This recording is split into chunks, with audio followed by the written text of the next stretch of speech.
Nzenfa chenjoyo chimanyi vamubyo kwe kunyanga nzenfa chenjoyo chilina webale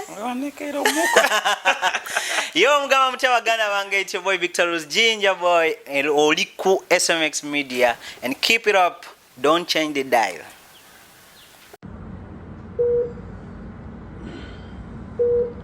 Good boy.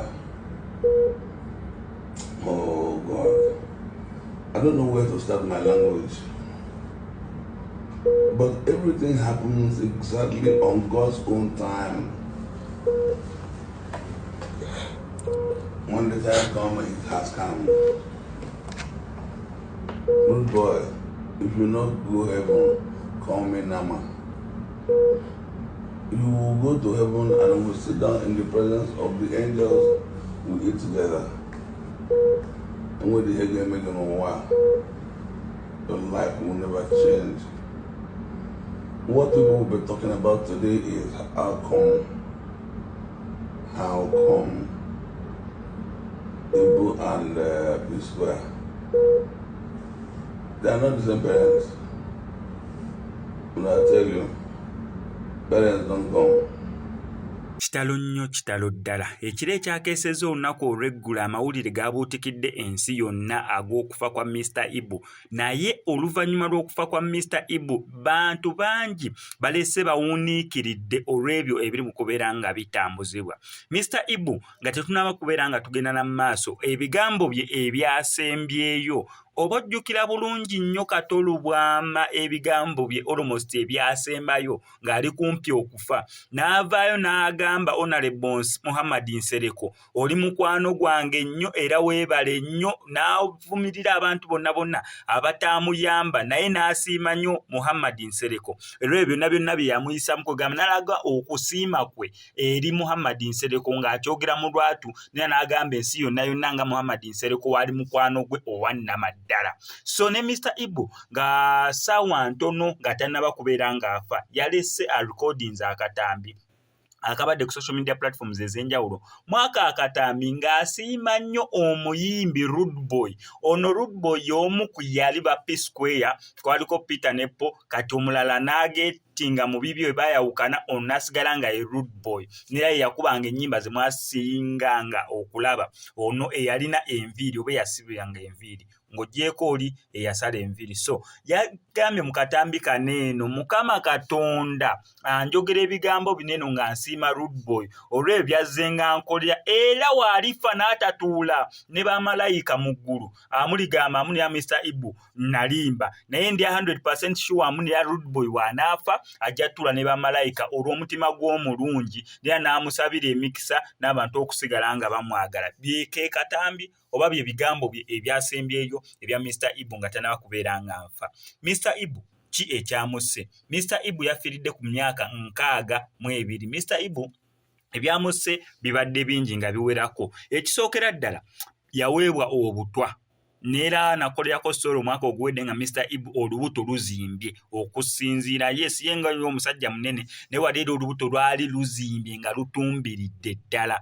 Mu kuvannyuma lw'okuweebwa obutwa yajjanjabwa n'akolwako surgeries oba operations ez'enjawulo, n'agezaako okubeera ng'awona. Mr. Ibu yaddamu ne bamuwa obutwa omulundi ogwokubiri, neera ye kennyini ng'akyogera agamba nasimattuka obutwa emirundi ebiri.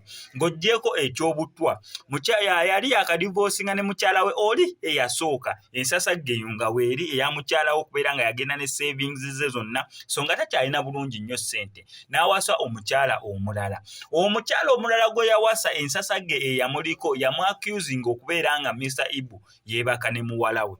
Yes, Mr. Ibu ana bawala be, ana n'omuwala omulala gwe adoptinga oba gwe yasalawo okubeera nga amulabirira oba nga amutwalanga muwala we, however much yamu-adoptinga ali oyo muwala mukulu. So mukyala we n'amu-accusinga okubeera nga yeebaka ne muwala we. Ekyo ne kidda ku bbali. Mr. Ibu n'afuna bakiyita batya blood clot, omusaayi gwakola ki gwazibikira, blood clot, okuclotinga omusaayi okuclotinga nange kinyonyere ntya mu Luganda, omusaayi gulina okubeera nga gulinga gwa amazzi nga gutambula guflowinga. Kati waliwo obuntu obugenda ne bukwata omusaayi ne gwekwatakwata kiringa ngamba amazzi galina beera nga gatambula ate ne gakwata ice otakkiriza amazzi gasigadde ettambula. So omusaayi gwekwata munda mu ye naddala sayidi y'amagulu. Naye Mr. Ibu agenza okufa nga okugulu kw'okumu baakutemako oluvannyuma lw'omusaayi okukwata nga omusaayi nga tegukyatambula okukkirira amagulu na kwambuka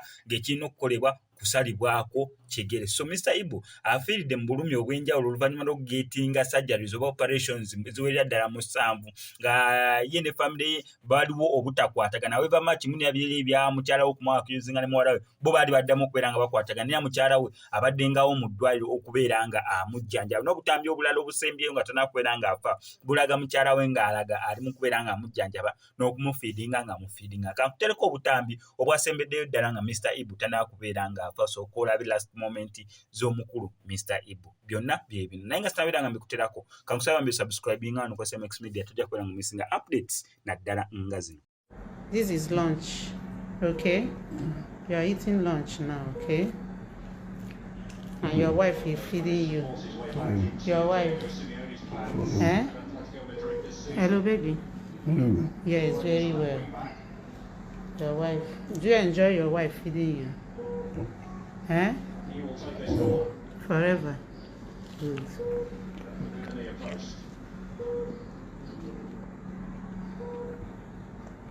Is here.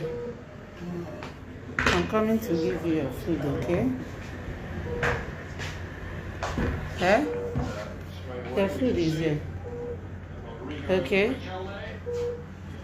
Okay? Father Lord, oh Lord, I cover this food with the blood of Jesus. As I feed my husband now, he will eat it and get well. In Jesus' name. Amen.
Good boy.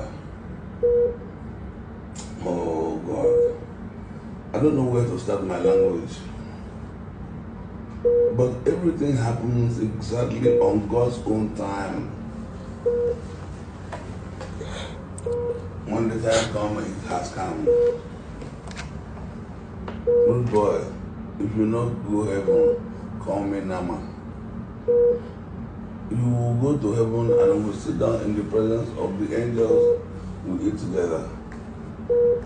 And with the head making a while, your life will never change. What we will be talking about today is how come Ibu and P-Square, they are not the same parents. When I tell you, parents don't come.